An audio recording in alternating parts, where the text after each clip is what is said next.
जय भीम, जय संविधान. त्याचप्रमाणे या देशातल्या वंचित, रंजल्या गांजल्या शूद्र समाजाला त्यांच्या मानसिकतेतून बाहेर काढण्यासाठी ज्या ज्या महामानवांनी आपल्या जीवनाचं बलिदान केलं, अशा सर्व महामानवांना मी या ठिकाणी अभिवादन करतो. त्याचप्रमाणे ज्या बहुजनाचा जाहीरनामा, संविधानिक जाहीरनामा ज्याच्यामध्ये नमूद झाला आणि तो नमूद करण्यासाठी ज्यांनी पुढाकार घेतला, असे आपल्या भारताचे भारतरत्न परमपूज्य डॉक्टर बाबासाहेब आंबेडकर यांना विशेष असा अभिवादन करून आज देशामध्ये नव्हे तर महाराष्ट्रामध्ये विशेषतः आरक्षणाच्या अनुषंगाने मराठा समाजाचं जे आंदोलन सुरू झालेलं होतं, त्याचा आज आताच्या या क्षणी त्यांनी मनोज जरांगेंनी आपलं उपोषण मागे घेतलेलं आहे.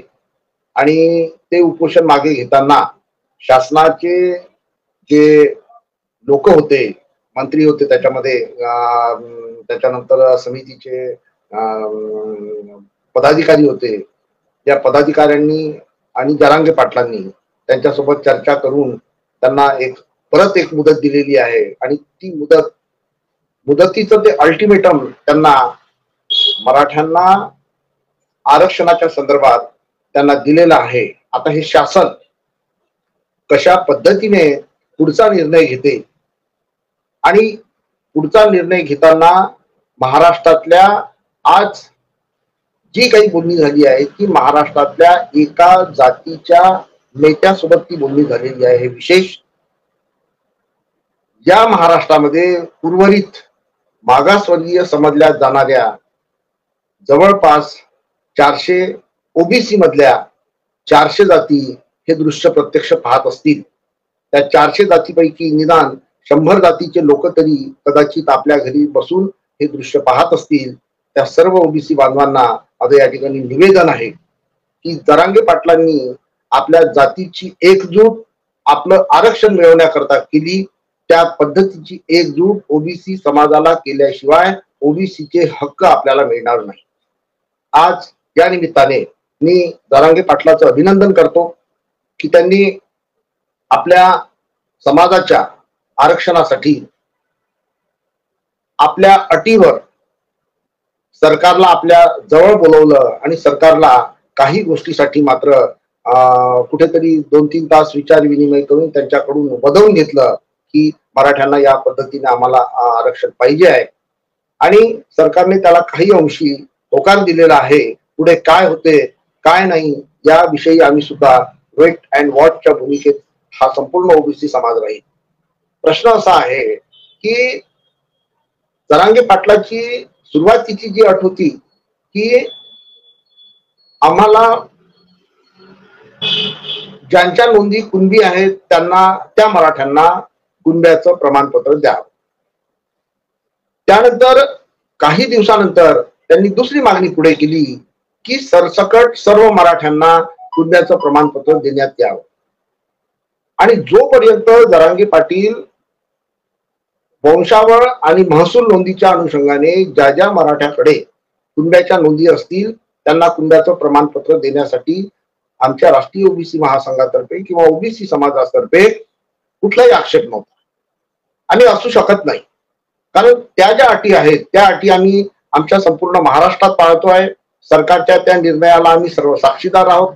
आम्ही सुद्धा ओबीसीच्या प्रमाणपत्र काढताना, कास्ट व्हॅलिडिटी काढताना आम्ही सर्वांनी 1967च्या पूर्वीचा दाखला आम्ही सरकारला, प्रशासनाला सादर केलेला आहे. आणि त्यानंतरच आमच्या जाती प्रमाणपत्र आणि व्हॅलिडिटी या संपूर्ण महाराष्ट्रामध्ये तेली, माळी, कुंडी, लोहार, सुतार, नावी, धोबी आणि इतर 18 पगड ज्या काही जाती आहेत त्या सर्व जातींनी ती प्रक्रिया करून आपापल्या कास्ट सर्टिफिकेट आणि व्हॅलिडिटी सर्टिफिकेट महाराष्ट्रात काढलेले आहे. आता या ठिकाणी प्रश्न असा आहे की जरांगे पाटलांनी पहिली जी अट टाकली होती की वंशावळीमध्ये आणि महसुली दाखल्यामध्ये ज्याकडे कुणब्याच्या नोंदी आहेत त्यांना फक्त कुणब्याचं प्रमाणपत्र देण्यात यावं. इथपर्यंत ओबीसी समाजात ओबीसी समाज त्याच्या आंदोलनाच्या पाठिंब्यासोबत होता, आंदोलनाचा त्यांना पाठिंबा देत होता, कारण की सुद्धा कुणबी समाजाला त्याबद्दल कुठलाही आक्षेप नव्हता.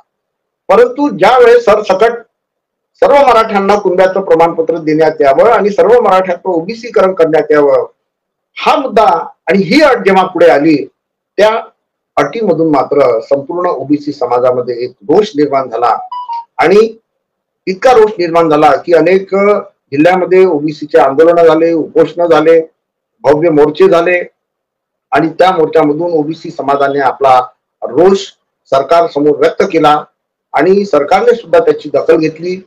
29 ऑक्टोबरला सरकारसोबत ओबीसी समाजाची बैठक झाली आणि सरकारने हे लिहून दिलेलं आहे की आम्ही मराठ्यांना ओबीसी मधून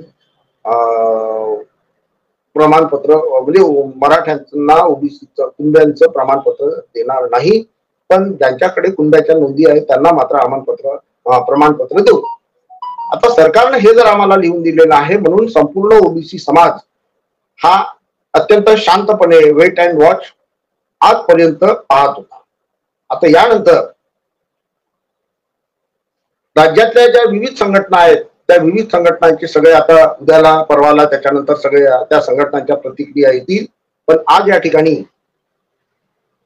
बहुजन संघटक या माध्यमासमोर आज ती वेळ आलेली आहे आणि मी खरंच त्यांचे आभार व्यक्त करतो की त्यांनी आज अशा वेळेस मला या ठिकाणी बोलण्यासाठी निमंत्रित केलं की ज्या वेळेस महाराष्ट्रामध्ये एक आरक्षणावर जे फार मोठं वादळ मराठ्याचं उठलं होतं आणि त्या ठिकाणी प्रचंड अशी जाळ पळून नुकसान झालेली आहे आणि त्या नुकसानीचं कुठंतरी आज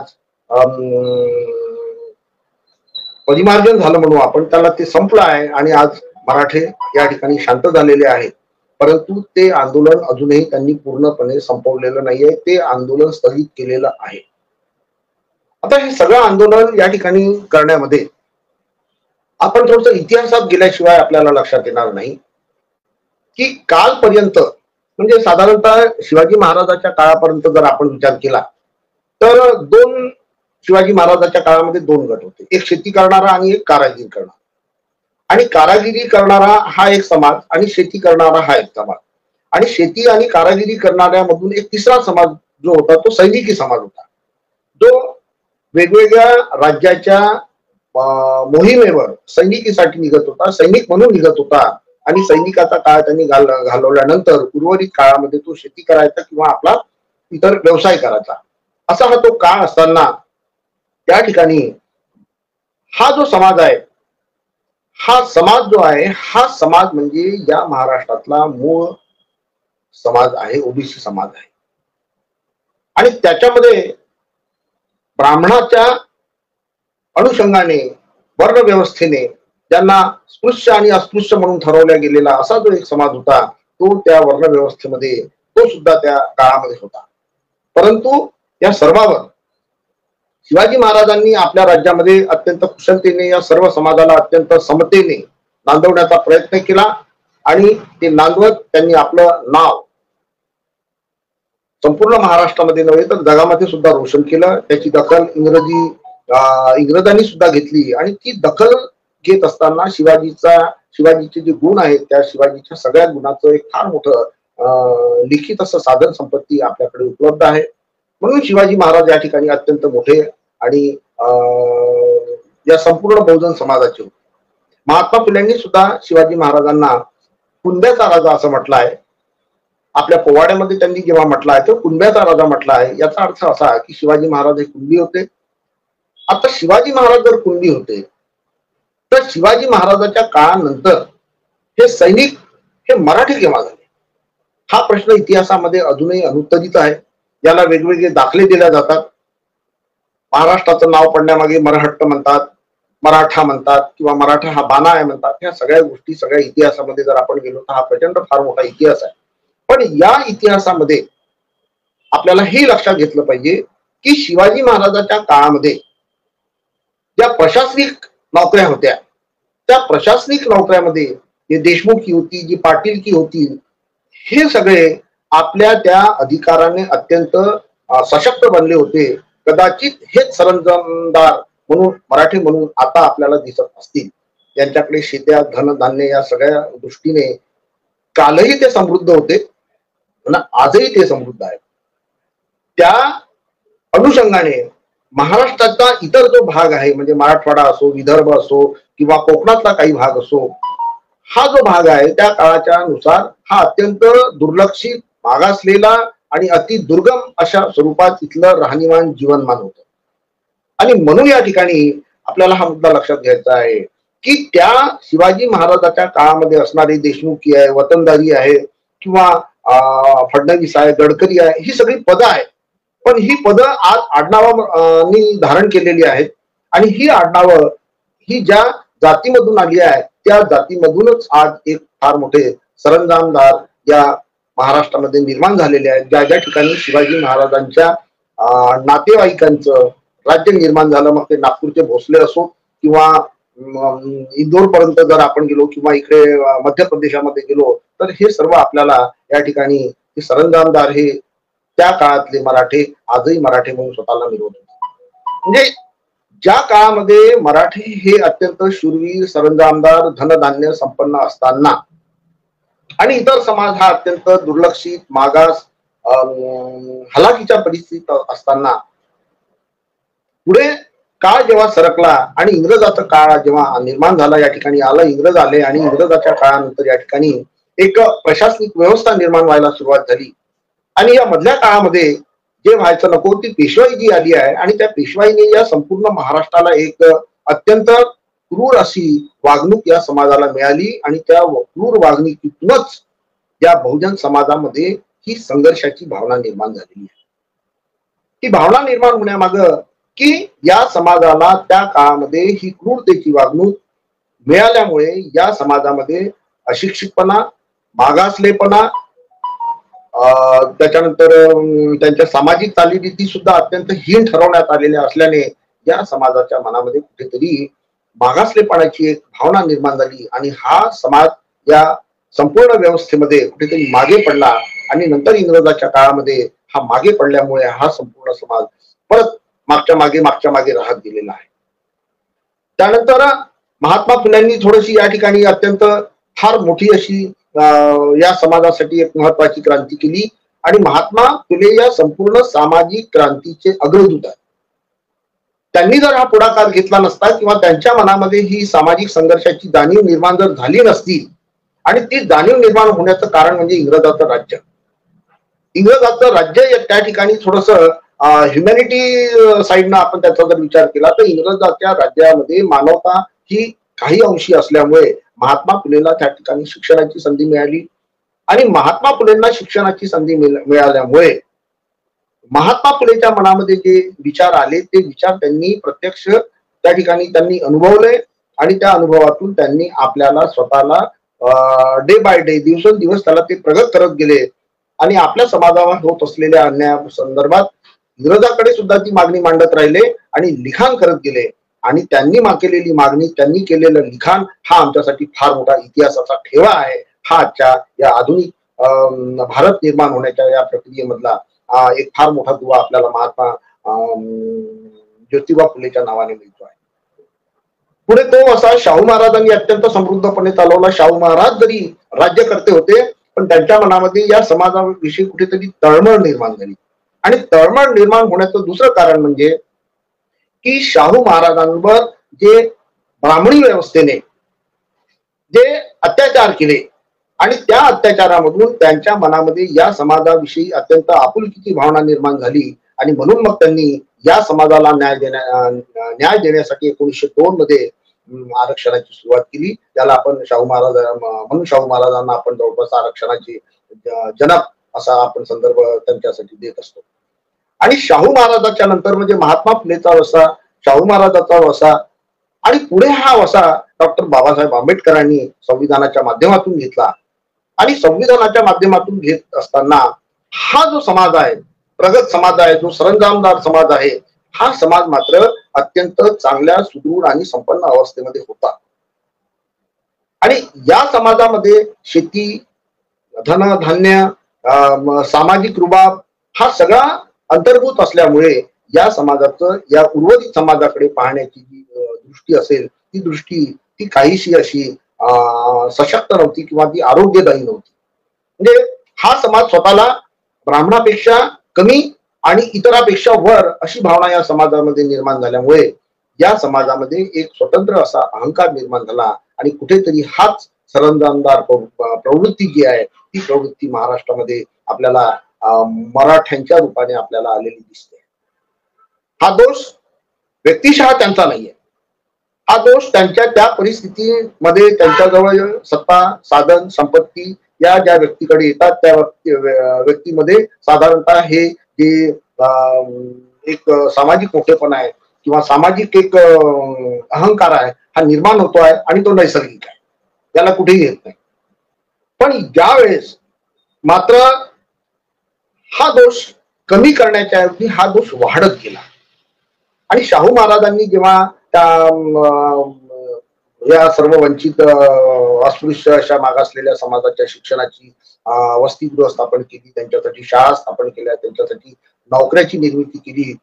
आता त्याच्यामुळे शाहू महाराजांचं नाव हे अत्यंत आदराने आणि अत्यंत जबाबदारीने हा संपूर्ण समाज घेतो. शिवाजी महाराजांपेक्षा शाहू महाराजांचं नाव या समाजाने अत्यंत आदराने घेतला आहे, कारण शिवाजी महाराजांच्या काळामध्ये जी काही व्यवस्था होती ती संपूर्ण ब्राह्मण व्यवस्था ब्राह्मणाच्या हातात असल्याने कदाचित शिवाजी महाराजाला काही काही गोष्टी करता आल्या नसाव्या आणि म्हणून त्या वेळेसच्या प्रथेनुसार शिवाजी महाराजांनी बराच त्यांच्या मनात जरी चांगल्या गोष्टी करण्याचा जरी विचार असेल, चांगल्या योजना करण्याचा विचार असेल, परंतु तत्कालीन परिस्थितीनुसार किंवा तत्कालीन सामाजिक संस्कृतीनुसार शिवाजी महाराजांनी त्या प्रत्येक योजनेला कुठेतरी मुरड घातली. परंतु शाहू महाराजांनी मात्र ती मुरड न घालता स्वतंत्रपणे आपल्या विचाराचा प्रॅक्टिकल त्यांनी व्यवस्थेमध्ये केलं आणि म्हणून या समाजाला कुठेतरी न्याय मिळण्याची सुरुवात झालेली आपल्याला दिसते आहे.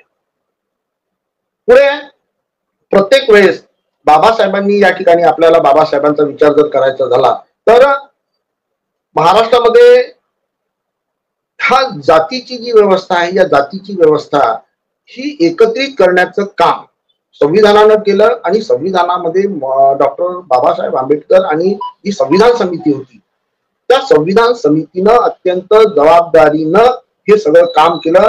ते अत्यंत कठीण काम होतं, कारण देशाची राज्यघटना निर्माण होण्याचा तो क्षण होता आणि त्या निर्माण होण्याच्या क्षणामध्ये निवड जातीचाच प्रश्न नव्हता, तर भाषेचा प्रश्न होता, संस्कृतीचा प्रश्न होता, धर्माचा प्रश्न होता. या सगळ्या प्रश्नाची एकत्रितपणे कुठेतरी बांधणी करून या संपूर्ण भूमीला एकत्र करण्याच्यासाठी काहीतरी आपण केलं पाहिजे या सगळ्या समितीनं तो ठराव घेतला किंवा त्यांनी ठरवलं असेल. म्हणून आज आपल्या समोर भारताचं संविधान आपल्याला या आपल्या एकत्रितपणाचा हा एक मसुदा किंवा हा आपल्याला एक ग्रंथ आपल्या समोर दिसतो आहे की ज्याच्यावर आपण या देशातला अत्यंत तळागाळातला माणूस आणि अत्यंत श्रीमंत माणूस या संविधानाचा आदर सत्कार सन्मान या ठिकाणी करत असतो. बाबासाहेबांनी ही जी दिशा दिली आणि बाबासाहेबांनी ही दिशा दिल्यानंतर परत ही समाज व्यवस्था जी जशी आहे ती थोडस तड फेरलेली समाज व्यवस्था होती आणि ती समाज व्यवस्था तड फेरलेली समाज व्यवस्था त्याच्यानंतर त्या समाज व्यवस्थेमध्ये भाऊसाहेब पंजाबराव देशमुख यांनी सुद्धा महाराष्ट्रामध्ये अत्यंत महत्वाच्या एक भूमिका घेतली.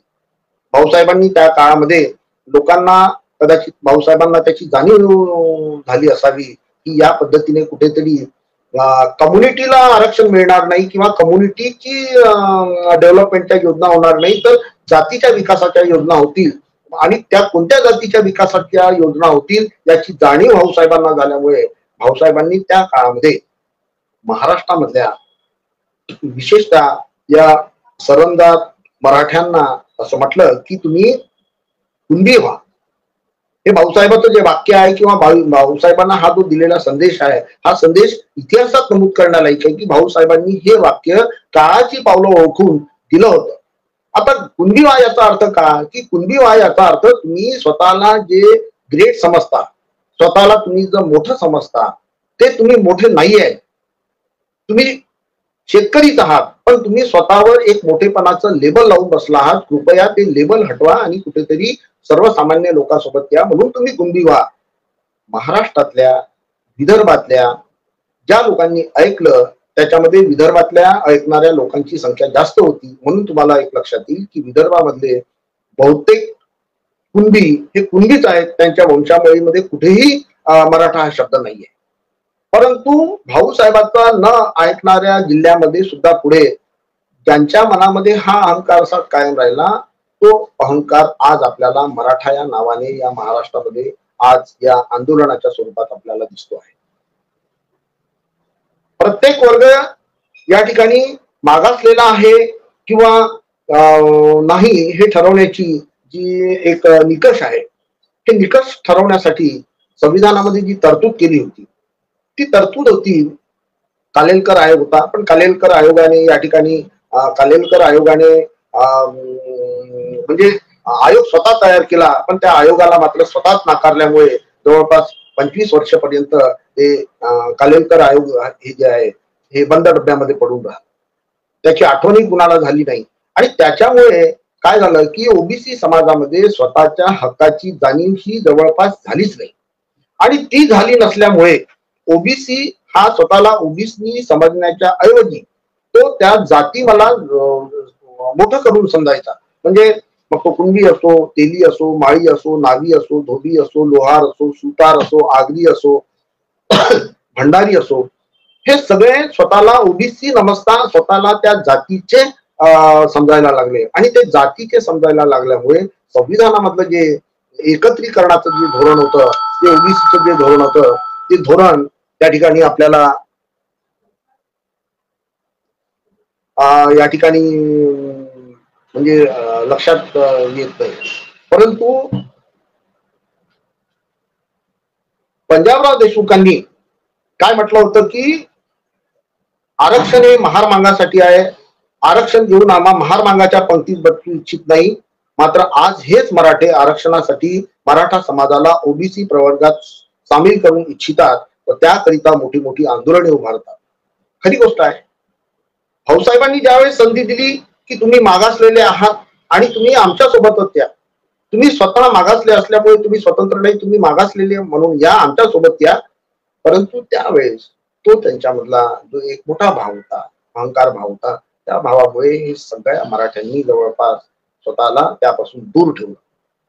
आणि नेमकी ही गोष्ट त्या ठिकाणी त्या प्रदेशामध्ये मराठ्यांनी स्वतःला आरक्षण घेण्याच्या ऐवजी आर्थिक संपन्नतेकडे ते झाले. त्यांच्याकडे पूर्वापार शेत्या वाड्या भरपूर असल्याने नंतर त्या शेतीवाडीच्या भरोश्यावर त्यांनी कारखानदारी उभारली, शिक्षण संस्था उभारल्या, सहकारी सोसायट्या उभारल्या. आणि त्या भागामधला जो समाज आहे, सर्वसाधारण समाज, मराठा समाज, हा मराठा समाज एक समृद्ध झाला. आणि म्हणून जेव्हा मंडल आयोग लागू झाला तेव्हा त्या ठिकाणी मराठ्यांसाठी ती संधी देण्यात आली की तुम्ही या ठिकाणी आपलं मागासले पण सिद्ध करा. परंतु त्यावेळेस मराठा समाजाने मंडल आयोगाला स्पष्ट सांगितलं की आरक्षण हे भीक आहे आणि आम्हाला ती नको आहे. आरक्षण ही भीक आहे आणि आम्हाला ती नको आहे. ही त्या काळातले मराठा महासंघाचे जे नेते होते त्यांनी हे आपलं विधान त्या ठिकाणी केलेलं आहे. आता हा इतिहास ओबीसी समाजातल्या ज्या काही जाणकार व्यक्ती होत्या, ज्या काही चळवळीतल्या व्यक्ती होत्या, त्यांना हे विधान किंवा ही सगळी परिस्थिती माहीत होती. आणि त्याच्यामुळे मग कसं झालं की ओबीसी मध्ये ठराविक जातीचा एक बँड आला. परंतु सातत्याने ओबीसी मध्ये येण्यासाठी एक शासनाने एक जे निकष ठरवले होते आणि ते निकष काय होते की एक सामाजिक निकष होता, शैक्षणिक निकष होता आणि आर्थिक निकष होता.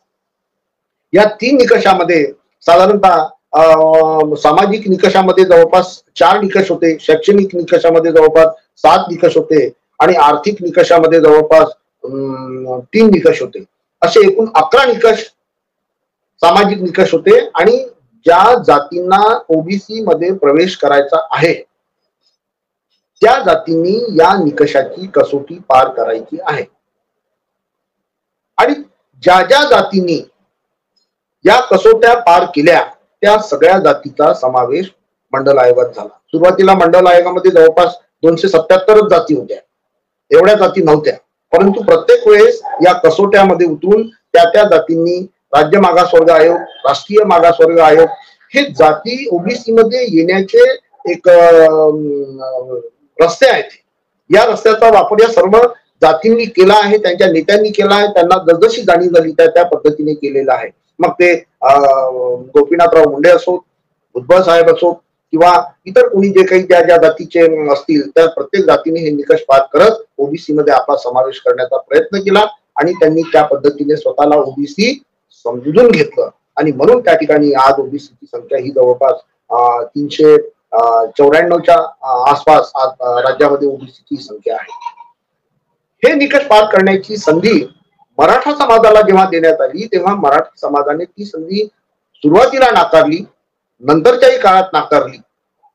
आता ही संधी नाकारत असताना आज 2020 पासून जरी आपण धरलं तरी मराठा समाजाला लक्षात आलं की या जाती आणि एससी मधल्या जाती किंवा एसटी मधल्या जाती आरक्षणामुळे सामाजिकरित्या शैक्षणिकरित्या यांच्यामध्ये काय बदल झाला. हा बदल मराठा समाजाला अत्यंत मोठा बदल दिसायला लागला. प्रचंड असा लाईट त्यांच्या समोर दिसला, प्रकाश झोत दिसला, बदलाचा प्रकाश झोत दिसल्यामुळे मराठा समाजाला हे वाटलं की जोपर्यंत आपण हा निकष पार करत नाही तोपर्यंत आपल्याला काही बदलाची संधी होणार नाही. आता 2023-24 मध्ये येणारा काळ जो आहे आपण त्याचा जर विचार केला तर आजच्या काळामध्ये काय होत आहे की मराठा राज्यामध्ये किंवा संपूर्ण देशामध्ये खाजगीकरणाचं वारं सुटलेलं आहे. प्रत्येक क्षेत्र खाजगीकरण करण्याचं धोरण सरकारने ठरवलेलं आहे आणि अशा खाजगीकरणाच्या धोरणामध्ये मराठा समाज या आरक्षणामध्ये येऊ इच्छित आहेत. हाच या ओबीसी साठी अत्यंत कळीचा प्रश्न आहे की ओबीसी मध्ये येण्याचा मराठा समाजाचा अट्टहास का. जेव्हा की ओबीसी मराठा समाजाला केंद्र शासनाने ईडब्ल्यूएसच्या पर्यायामधून 10% मधून तुम्ही येऊ शकता असं खुलं आव्हान दिलेलं आहे आणि त्याचा लाभ मराठा समाजाने घेतलेला आहे. तशी जाहिरात केंद्र सरकारने आणि राज्य सरकारने मिळून एक फार मोठी जाहिरात मागच्या 8-10 दिवसाच्या अगोदर केलेली आहे की मराठा समाजाला आम्ही काय काय साधनं दिली, कुठली संधी दिल्या, या सगळ्या संधी दिलेल्या आहेत. म्हणजे ईडब्ल्यूएसचं आरक्षण मराठ्यांना मिळत आहे. हे ईडब्ल्यूएसचं आरक्षण मिळत असताना मराठा समाजाचा या ठिकाणी उठलेला जो आवाज आहे तो आवाज अत्यंत ओबीसीच्या मनात संभ्रम आणि संशय निर्माण करणार आहे की मराठा समाजाला ओबीसी मधूनच का आरक्षण पाहिजे. याच्या खोलात जर आपण गेलो तर आपल्याला असं लक्षात येईल की आपण मराठा समाजामध्ये 2 विभागणी ज्यांनी केलेल्या आहेत. एक नवीनच आता एक हे निर्माण केलेलं आहे की गरजवंत मराठा आणि दुसरा एक गरज नसलेला मराठा. म्हणून आजही काही राजकीय लोक किंवा इतर लोक जेव्हा बोलतात की आम्ही कुंड्याचं प्रमाणपत्र स्वीकारणार नाही आणि आंदोलनकर्ते म्हणतात की आम्हाला कुंड्याचं प्रमाणपत्र देण्यात यावं, सरकारने याची शहानिशा केली पाहिजे. म्हणजे मराठ्यामध्ये 2 गट तयार होतील की कुंड्याचं प्रमाणपत्र घेणारा एक वर्ग आणि कुंड्याचं प्रमाणपत्र न घेणारा दुसरा वर्ग. आणि जरांगे जर म्हणत असतील की सरसकट सर्व मराठ्यांना कुंड्याचं प्रमाणपत्र देण्यात यावं, याचा अर्थ मी या ठिकाणी असा काढू इच्छितो किंवा माझ्या मनात तो प्रश्न निर्माण झालेला आहे की संपूर्ण मराठा समाजाला समजा कुंड्याचं प्रमाणपत्र मिळालं तर मराठा ही जी जात आहे ही जात काय होईल, इतिहासाच्या पटलावरून ती नष्ट होऊन जाईल. समजा असं झालं तर की सरसकट सर्व मराठ्यांना कुंड्याचं प्रमाणपत्र घेतलं आणि सर्व मराठ्यांनी कुंड्याचं प्रमाणपत्र स्वीकारलं, म्हणजे मराठा ही जात महाराष्ट्रात राहणार नाही. आणि मराठा ही जर जात महाराष्ट्रात राहणार नाही तर मग ही जात अशा पद्धतीने एखादी जात लुप्त होते का.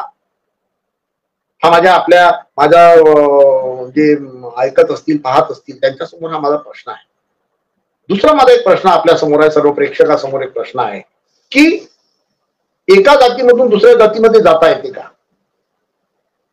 तुमची कोणतीही जात असो, तुमची XYZ जर जात असेल तर तुम्हाला एबीसी जातीमध्ये जाता येते का, किंवा तुमची एबीसी जर जात असेल तर तुम्हाला XYZ जातीमध्ये येता येते का.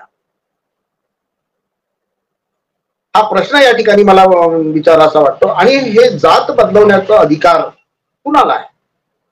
संशोधनाचा विषय असू शकतो किंवा याच्यावर जे संविधानातले जे तज्ज्ञ आहेत किंवा प्रशासनातले तज्ज्ञ आहेत त्यांनी याचं कुठेतरी उत्तर दिलं पाहिजे की जात बदलवण्याचा अधिकार कुणाला आहे? सरकारला आहे, केंद्र सरकारला आहे, सर्वोच्च न्यायालयाला आहे. कुणाला जात बदलवण्याचा अधिकार आहे? धर्म बदलवण्याचा अधिकार मिळालेला आहे, नाव बदलवण्याचा अधिकार मिळालेला आहे. हे तर दोन बदलवण्याचे अधिकार मिळालेले आहे, पण जात बदलवण्याचा अधिकार अजूनपर्यंत मिळाला नाही. आणि या संदर्भात जर कुठली काही घटनात्मक तरतूद असेल तर कृपया तज्ज्ञ व्यक्तींनी या ठिकाणी आपलं मार्गदर्शन केलं पाहिजे, ते समाजासमोर सांगितलं पाहिजे. मी जर कुणबी जातीचा आहो आणि मला समजा मराठा व्हायचा आहे तर मला मराठा होता येते का? किंवा मी जर मराठा जातीचा आहो आणि मला जर ब्राह्मण व्हायचा आहे तर मला ब्राह्मण होता येते का? किंवा एखादा ब्राह्मण आहे त्याला वाटलं नाही मला ब्राह्मणामध्ये काही मला म्हणजे हे नाही आहे, मला शेतकरी व्हायचा आहे म्हणून मला कुणबी जातीमध्ये यायचं आहे, तर अशा पद्धतीने आपल्याला जाती बदलवता येतात का याचा प्रेक्षकांनी विचार केला पाहिजे. आणि म्हणून या अनुषंगाने मराठा समाजाची ही जी मागणी आहे की सर्व मराठ्यांना कुणब्याचं सरसकट प्रमाणपत्र देण्यात यावं, ही मागणी कितपत योग्य आहे आणि कितपत अयोग्य आहे याचा विचार या महाराष्ट्रातल्या तमाम प्रेक्षकांनी केला पाहिजे. परंतु ही मागणी आज जरांगे पाटलाच्या खांद्यावर बंदूक ठेवून जर कोणी करत असतील तर मी त्यांना विचारू इच्छितो की आज या काळामध्ये, अशा काळामध्ये की ज्या वेळेस या महाराष्ट्र राज्यातल्या अनेक सेवांचं खाजगीकरण करण्यात आलेलं आहे, अनेक संस्थांचं खाजगीकरण करण्यात आलेलं आहे, मोठ्या मोठ्या सहकारी संस्था किंवा शासनाच्या ज्या अनेक संस्था आहेत त्याचं खाजगीकरण केलेलं आहे आणि खाजगीकरणामध्ये कुठलंही रिझर्वेशन नसते. सरकारने समजा तो कायदा केला की खाजगीकरणामध्ये सुद्धा आम्ही रिझर्वेशन लागू करू तरच या ठिकाणी तो लाभ होईल, आणि जोपर्यंत सरकार हा कायदा करणार नाही तोपर्यंत खाजगी क्षेत्रामध्ये आरक्षणाचा कुठलाही असा पर्याय उभा झालेला नाहीये. ती आमची मागणी आहे की खाजगीकरणामध्ये सुद्धा आम्हाला आरक्षण मिळालं पाहिजे, आम्हाला रिझर्वेशन मिळालं पाहिजे. आणि का मिळू नये? या व्यवस्थेमध्ये जर आम्हाला प्रतिनिधित्वच मिळणार नाही, कुठल्याही सेक्टरमध्ये जर आम्हाला प्रतिनिधित्व मिळणार नाही तर या व्यवस्थेमध्ये फक्त या ओबीसी समाजाने, एसटी समाजाने, एसटी समाजाने फक्त या देशाच्या संपूर्ण 3 वर्णाची सेवा करत आपलं जीवन काढणे आणि जीवन जगणे आणि मरणे अशा पद्धतीचं काम आपल्याला करावं लागेल. हे आपल्याला मान्य आहे का? आणि हे जर आपल्याला मान्य नसेल तर या ठिकाणी आपण हा विचार केला पाहिजे की याही विपरीत परिस्थितीत मराठ्यांना कुठेतरी याची जाणीव झाली आहे की आपल्याला या जातीचा फायदा राजकीय परिप्रेक्षामध्ये कुठेतरी घेता येतो का? त्याचं कारण असं आहे की मराठवाडा असो किंवा पश्चिम महाराष्ट्र असो, या पश्चिम महाराष्ट्रामध्ये ओबीसीच्या ज्या जाती आहेत त्या ओबीसीच्या जाती ज्या आहेत त्या किती सशक्त आहेत आणि किती नाही याचं भुजबळ साहेबांना माहित आहे, आणि ओबीसीचे जे जे नेते आहेत त्या विभागातले त्यांना माहित आहे. कोकणातल्या कुणब्याची स्थिती काय आहे हे आपण सर्व जाणता आहात. कुणब्याची स्थिती सामाजिकरित्या विदर्भामध्ये थोडीफार बरी आहे, उर्वरित महाराष्ट्रात काय आहे मला माहित नाही. परंतु या अनुषंगाने त्यांच्या खांद्यावर बंदूक ठेवून जर कोणी येत असतील या आरक्षणामध्ये, जर ओबीसीच्या आरक्षणामध्ये जर येत असतील तर निश्चितच ही अत्यंत धोक्याची एक घंटा आहे असं आपल्याला म्हणता येईल. काय झालं की एकंदरीत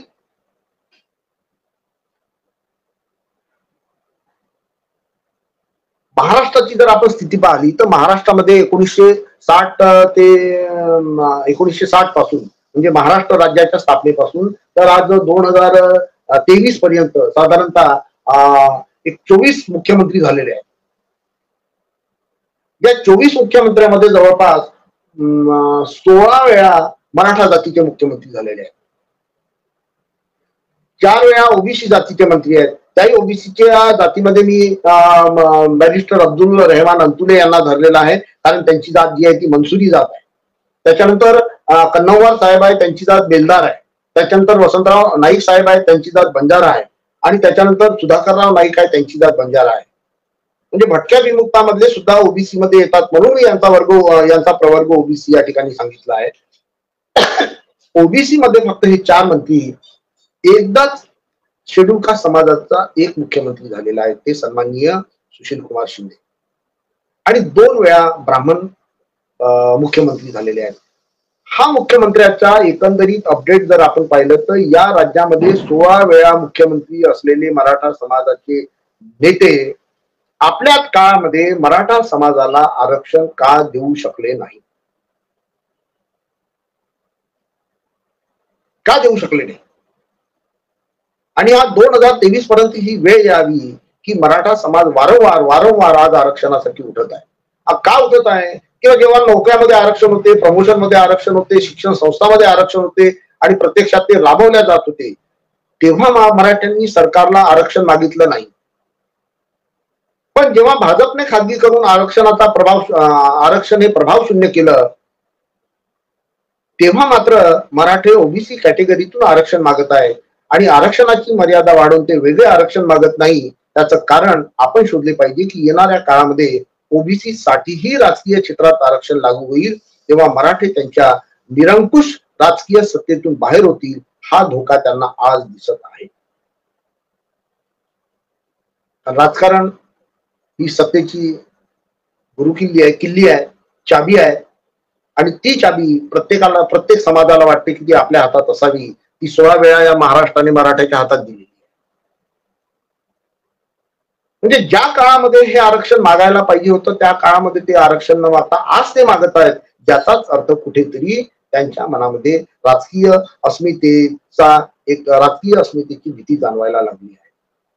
कालपर्यंत ओबीसी समाज हा शिक्षित नव्हता, सुशिक्षित नव्हता. कारण माझ्या घरचा मी पहिला पोस्ट ग्रॅज्युएट, माझ्या घरातले माझे आई वडील, माझे सगळे आत्या मामा हे अशिक्षित. याच्यावरून माझ्या घरातल्या सारखे तुम्ही असे अनेक ओबीसीच्या घरातले जर माणसं शोधले तर तुम्हाला दिसेल की माझ्या वयाचे हे पहिले दुसरे व्यक्ती ग्रॅज्युएट झालेले आहेत. आणि 1975 मध्ये आम्हाला कुठे जाणीव असेल, 1978 मध्ये आम्हाला कुठे जाणीव असेल,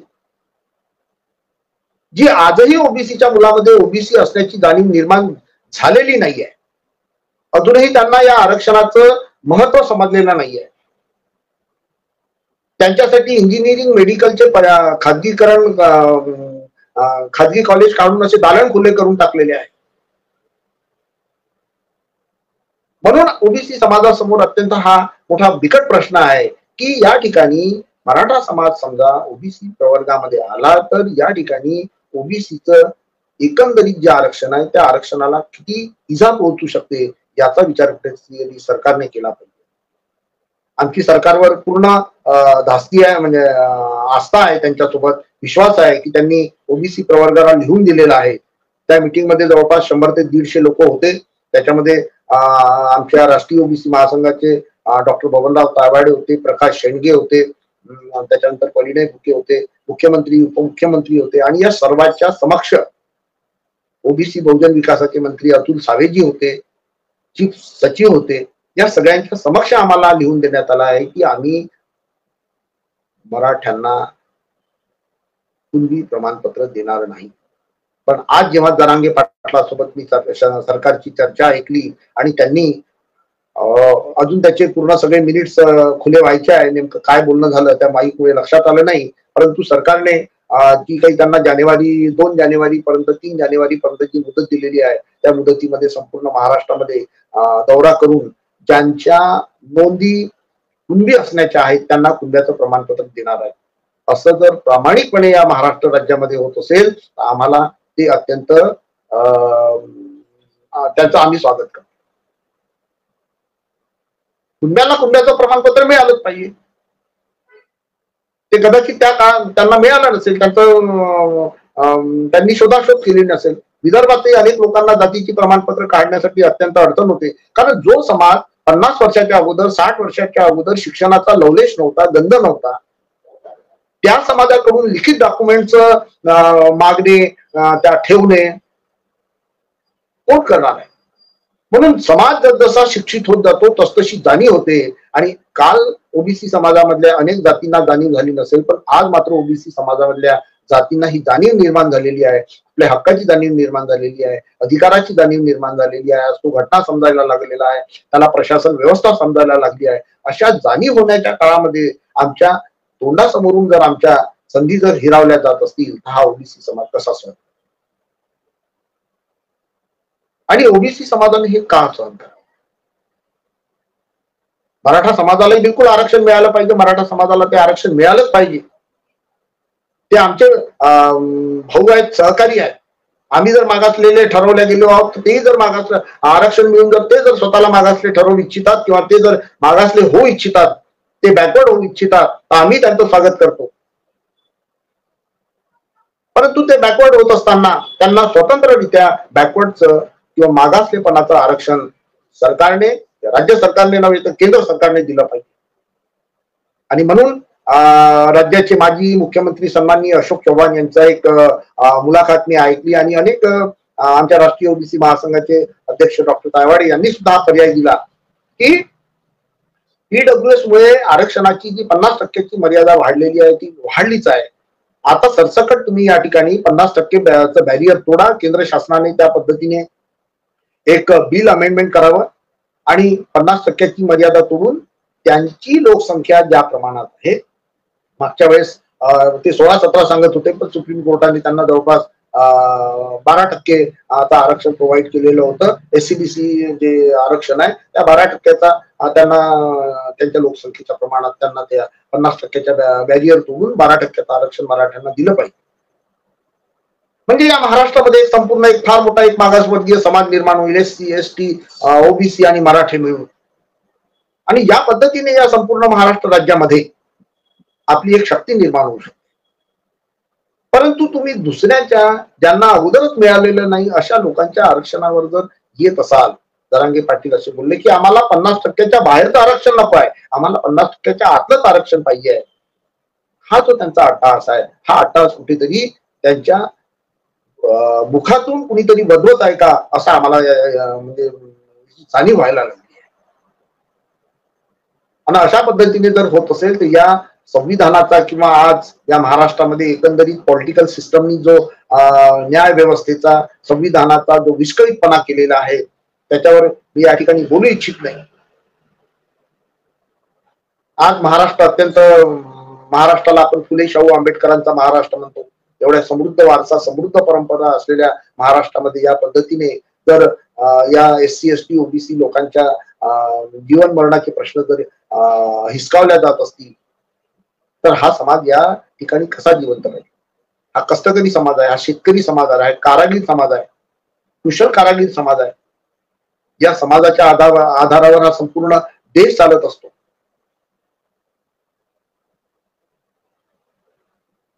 ही व्यवस्था या ठिकाणी निर्माण झाल्यामुळे आज ओबीसी समाजासमोर अत्यंत बिकट असा प्रश्न निर्माण झाला आहे की आमचे मराठा बंधू या ठिकाणी या पद्धतीचा निर्णय घेण्याचा जर प्रयत्न करत असतील तर कृपया त्यांनी या पद्धतीने न येता या पद्धतीने यावं की मराठा समाजाला स्वतंत्र त्यांना 10% आरक्षणामधून किंवा 50%चं बॅरियर तोडून केंद्र शासनाने आणि राज्य शासनाने ते आरक्षण देण्यात यावं.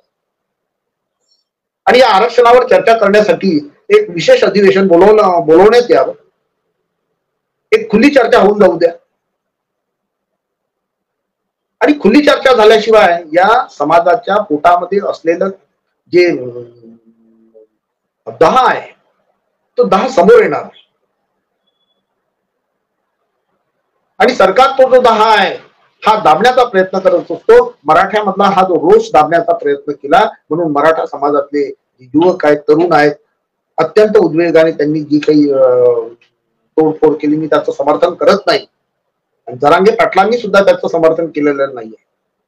कारण आम्ही आंदोलन केलं 21 दिवसाचं साखळी आंदोलन. आम्ही काळजी घेत होतो की कुणाच्या केसालाही धक्का लागणार नाही, पण आम्ही आपली मतं शासनापुढे मांडू. आणि आम्ही अत्यंत यशस्वीपणे आम्ही 21 दिवसाचं उपोषण नागपूर शहरामध्ये करून दाखवलं आणि शासनाला त्या ठिकाणी आम्ही भाग पाडलं की आमच्यासोबत चर्चा करण्यासाठी आपण यावं.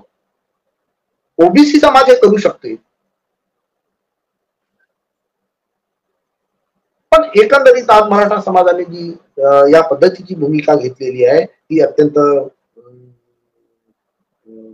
खेदाची आहे असं म्हणावं. मराठा समाजातले अत्यंत जाणकार लोक आहेत, समृद्ध लोक आहेत, शिक्षित लोक आहेत, साधन संपन्न लोक आहेत.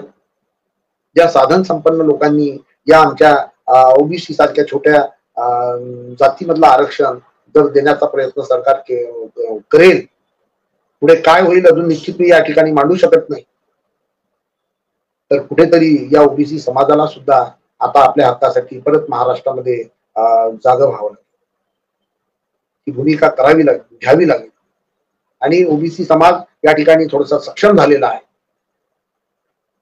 वाशिममध्ये मोर्चे निघाले, नागपूरमध्ये मोर्चे निघाले, गडचिरोलीमध्ये निघाले, भंडाऱ्यामध्ये निघाले, गोंदियामध्ये निघाले, नांदेडमध्ये मोर्चे निघाले, कोकणात मोर्चे निघाले, पालघरमध्ये मोर्चे निघाले.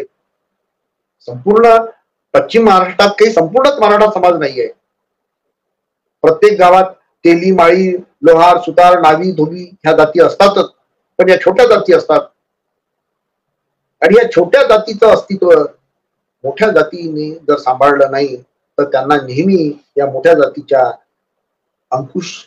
अंकुशाखाली सातत्याने राहण्याची जर अवस्था या महाराष्ट्रामध्ये निर्माण जर झाली तर हे महाराष्ट्रासाठी फार मोठं दुर्दैव होईल. म्हणून या ठिकाणी की मराठ्यांनी कृपया 50% आतमध्ये येऊन ओबीसीचा जो काही अधिकार आहे, ओबीसीचा वाटा जो आहे तो हिसकावू नये आणि ओबीसीच्या प्रगतीचा मार्ग अवरुद्ध करू नये. ओबीसीला महाराष्ट्रामध्ये 27% आरक्षण मिळते. 27% आरक्षणामध्ये 400 जाती आहेत. त्याही 27%चं विभाजन केलेलं आहे. भटके विमुक्ताचं आरक्षण जर सोडलं 8% तर 19% फक्त ओबीसी मधल्या जातीसाठी आहे. जवळपास 300-350 जातीसाठी 19% रिझर्वेशन आहे. तेही रिझर्वेशन मागील अनेक दिवसापासून अनेक वर्षापासून भरल्या गेलेलं नाहीये.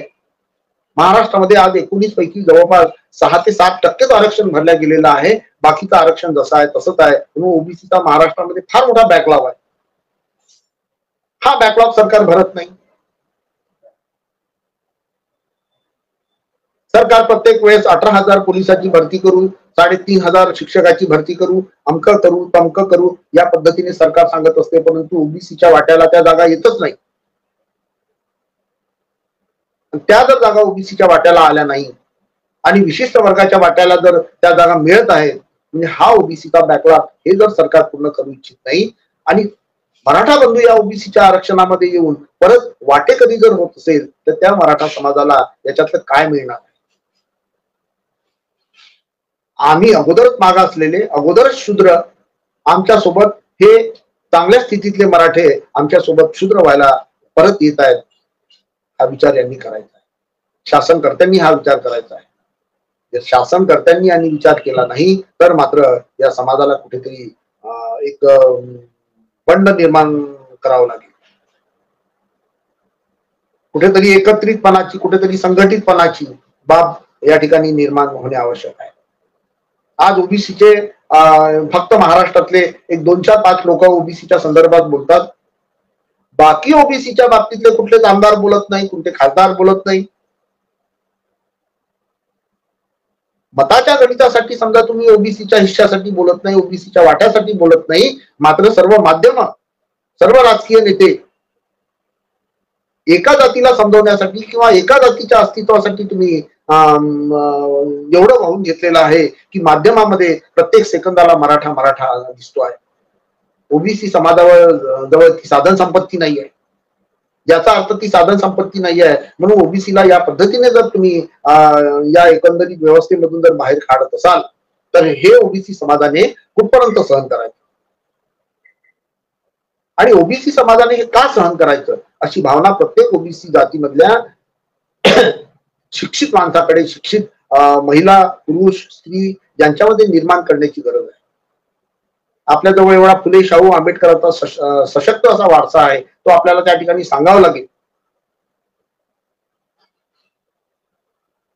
आणि आता आपल्याच एका दुसऱ्या बांधव जो कधी काही अत्यंत वरच्या पदावर होता, चांगल्या सुस्थितीत होता, ज्याची साधन संपत्ती चांगली आहे, तो आपल्या या कमजोर वर्गामध्ये समाविष्ट होऊ इच्छित आहे. म्हणजेच त्यांचा येण्याचा जो उद्देश आहे तो पूर्णपणे आर्थिक नसून तो पूर्णपणे राजकीय असा आहे हे आपल्याला लक्षात घ्यायला.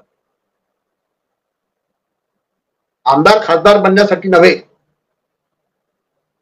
तर नगर परिषद आहेत, पंचायत समिती आहेत, ग्रामपंचायत आहेत, सहकारी सोसायटी आहेत, या सर्वांमध्ये घटनेने नमूद केलेल्या सगळ्या नियमावलीच्या अनुषंगाने ओबीसी समाजाची मत, ओबीसी समाजाचे उमेदवार, एससी समाजाचे उमेदवार, महिला उमेदवार त्या ठिकाणी टाकावे लागतात. आपल्या संस्थेची मक्तेदारी जर आपल्याला कायम ठेवायची असेल तर या ठिकाणी ओबीसी म्हणून आपणच जर आलो तर आपल्या संस्थेवर आपली मक्तेदारी कायम राहील ही भावना या समाजामध्ये निर्माण झालेली आहे. आणि ती भावना, ती मक्तेदारी कायम ठेवण्यासाठी, कायम करण्यासाठी मराठा समाजाने हे जे पाऊल उचललेलं आहे की ओबीसी मध्ये येण्याचं, ते अत्यंत दुःखद आहे, अत्यंत दुर्दैवी आहे असं मला वाटतं. लोकशाहीचा डंका वाजवणाऱ्या, स्वतःला पुरोगामी समजणाऱ्या महाराष्ट्रात 52% ओबीसी, 52%च्या वर ओबीसी असून आजही राजकीय क्षेत्रात ओबीसीचे लोकसंख्येच्या प्रमाणात प्रतिनिधित्व नाही. ओबीसीचे फक्त 4 मुख्यमंत्री झाले. ते 4ही मुख्यमंत्री जरी झाले असेल तरी त्यांनी त्या काळामध्ये, कारण मंडल आयोग हे सगळे ते मुख्यमंत्री त्या काळातले होते की ज्या वेळेस ओबीसी समाजामध्ये त्यांच्या हक्काची, अधिकाराची जाणीव निर्माण झाली नव्हती, अशा काळातले ते मुख्यमंत्री आहेत. आणि 1990च्या नंतर जे काही मुख्यमंत्री झाले ते त्या ठिकाणी सुधाकरराव नाईक आले होते. स्वर्गीय सुधाकरराव नाईकांनी एक फार मोठी क्रांती केली, काही का असेना, शैक्षणिक क्रांती केली. संपूर्ण महाराष्ट्रामध्ये, महाराष्ट्राच्या गाव खेड्यामध्ये शाळा देण्याचं धोरण निर्माण केलं आणि शाळा देण्याचं धोरण निर्माण केलं म्हणून ओबीसी समाजामध्ये ही शिक्षणाची प्रचंड अशी क्रांती उठली, म्हणून गाव खेड्यातला ओबीसी शिकला. तर त्या काळात त्या शाळा जर गाव खेड्यामध्ये वाटप झाल्या नसत्या तर कदाचित अजून ओबीसी समाज कित्येक वर्ष मागे राहिला असता. ओबीसीचा एखादा मंत्री या पद्धतीने काम करू शकतो हे सुधाकरराव नाईकाने दाखवून दिलं. वसंतराव नाईकांनी शेती आणि शेतकरी 11 वर्ष मुख्यमंत्री राहिले, त्यांनी शेती आणि शेतकऱ्यांसाठी आपण काय करू शकतो हे दाखवून दिलं.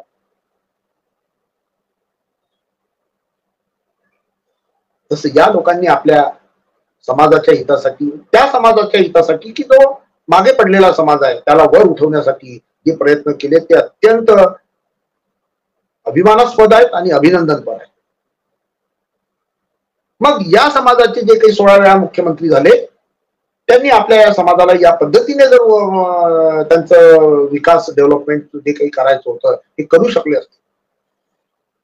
सत्ता पूर्णपणे त्यांच्या हातात होती, पण त्याला त्यांनी कदाचित जातीवाद होईल या अनुषंगाने त्यांनी ते धोरण केलं नाही, परंतु मराठ्यांना त्या पद्धतीची त्या काळामध्ये जर जाणीव करून दिली असती, सत्ता त्यांच्याच हातात होती, निर्णय त्यांच्याच हातात होते, समित्या त्यांनाच बसवायच्या होत्या. हा समाज तर मंडल आयोगाच्या नंतर 95 पासून जनजागृती आलेला ओबीसी समाज आहे. 95च्या अगोदर कुठे महाराष्ट्रामध्ये ओबीसी समाजामध्ये जनजागृती. ही गोष्ट या ठिकाणी आपण जे प्रेक्षक आहेत किंवा जे ऐकणारे आहेत त्यांनी हा मेसेज आपल्या घराघरापर्यंत, आपल्या लोकांपर्यंत, त्या बांधवापर्यंत आपण पोहोचवला पाहिजे. प्रत्येक वेळेस राजकारणाची कसोटी मतदान ठरत असतं.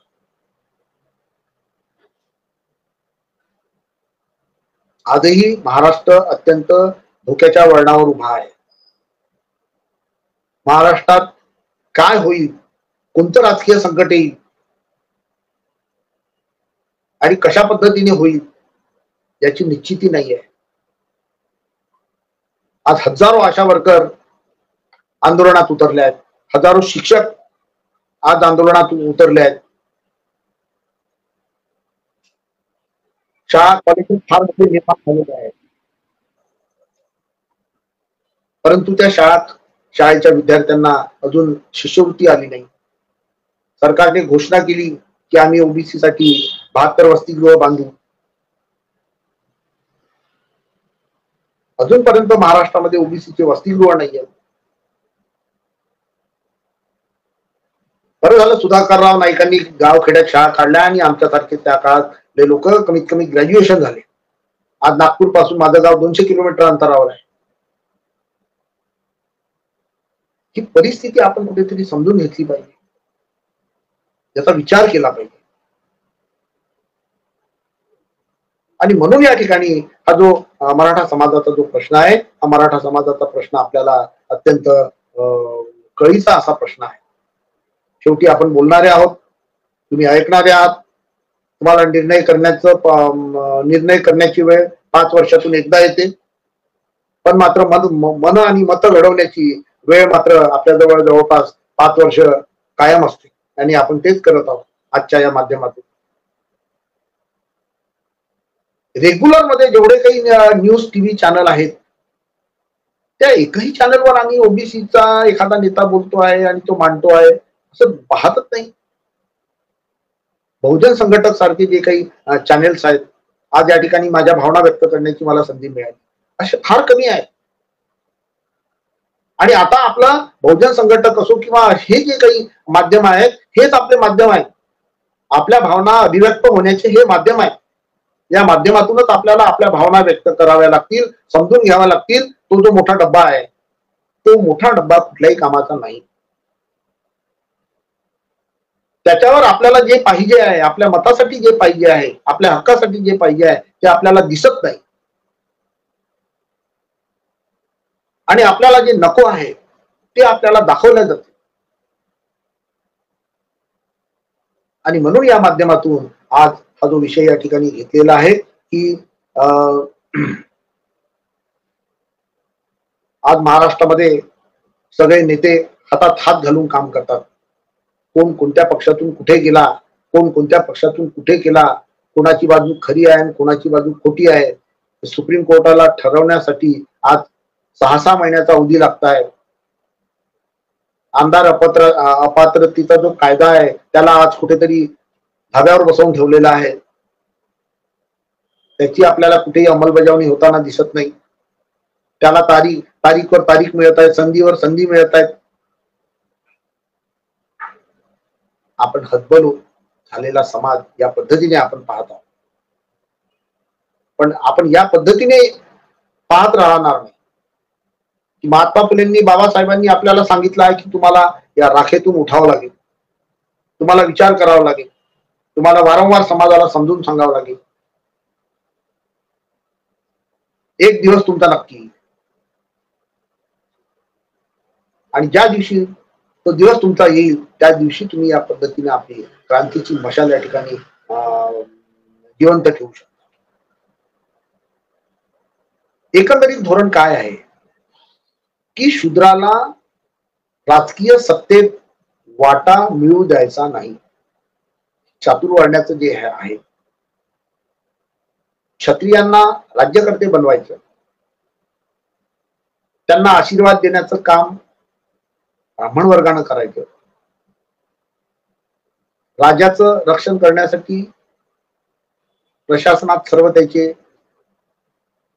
क्षत्रिय आहेत आणि या संपूर्ण तिन्ही वर्णाची सेवा करण्यासाठी, चाकरी करण्यासाठी हा 18 पगड असलेला SC ST OBC समाज यांच्या सेवेत राहावा अशीच ज्यांची इच्छा आहे, राज्यकर्त्यांची इच्छा आहे. म्हणून हे जे येणारं हे जे मॉडेल आहे, या मॉडेल पासून आपल्याला धोका आहे. या मॉडेलचे जे वाटेकरी आहेत, राज्यकर्त्यांना त्या मॉडेलची फिकीर नसते. राज्यकर्ते साधन संपन्न असतात. त्यांना कुठलाही मॉडेल येऊ, ते त्याच्यामध्ये स्वतःला सेटल करतात, मॅनेज करतात आणि सत्तेवर राहतात. कशासाठी राहतात, का जातात, त्या सगळ्या खोल्यातल्या कारणामध्ये आपण जाऊ इच्छित नाही किंवा आपल्याला ते माहीतही नाही.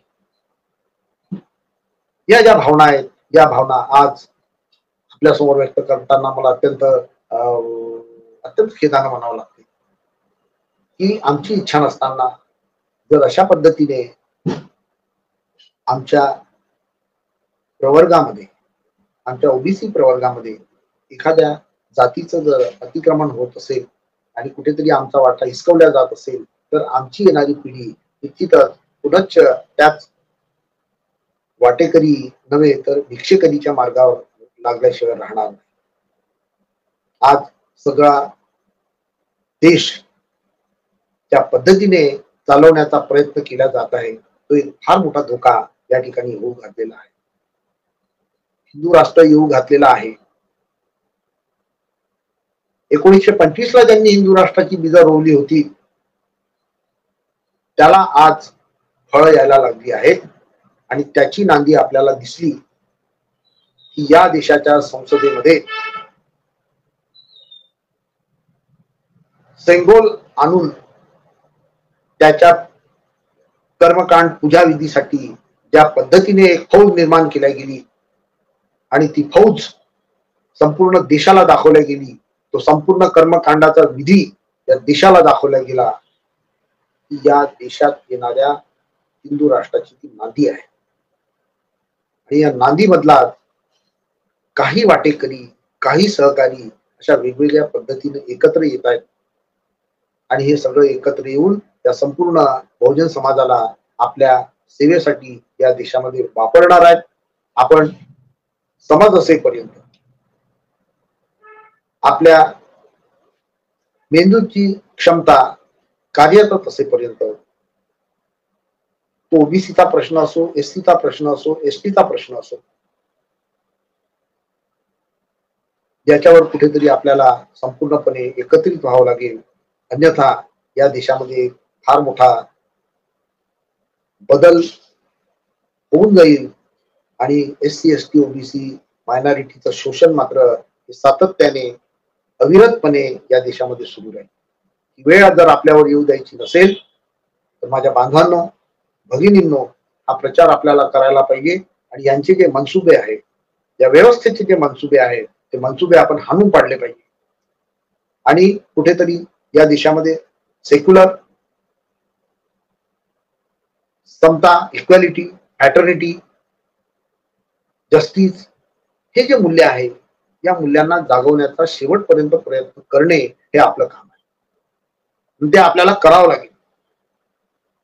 वरच्यांनी कितीही त्या पायदळी तोडवल्या तरी आपल्याजवळ भारतीय संविधान असल्याने त्या भारतीय संविधानाचा आपल्याला आधार घेऊन या सगळ्या गोष्टी सहन करून आपल्याला ज्याच्यावर विजय मिळवावा लागेल, या व्यवस्थेवर विजय मिळवावा लागेल, तरच आपल्याला या देशामध्ये कुठेतरी चांगल्या पद्धतीचं जीवन आणि पुढच्या पिढीला चांगल्या पद्धतीचं जीवन जगता येईल अशी या ठिकाणी अपेक्षा करतोय. आणि आज जरांगे पाटलाचा उपोषण संपला आहे.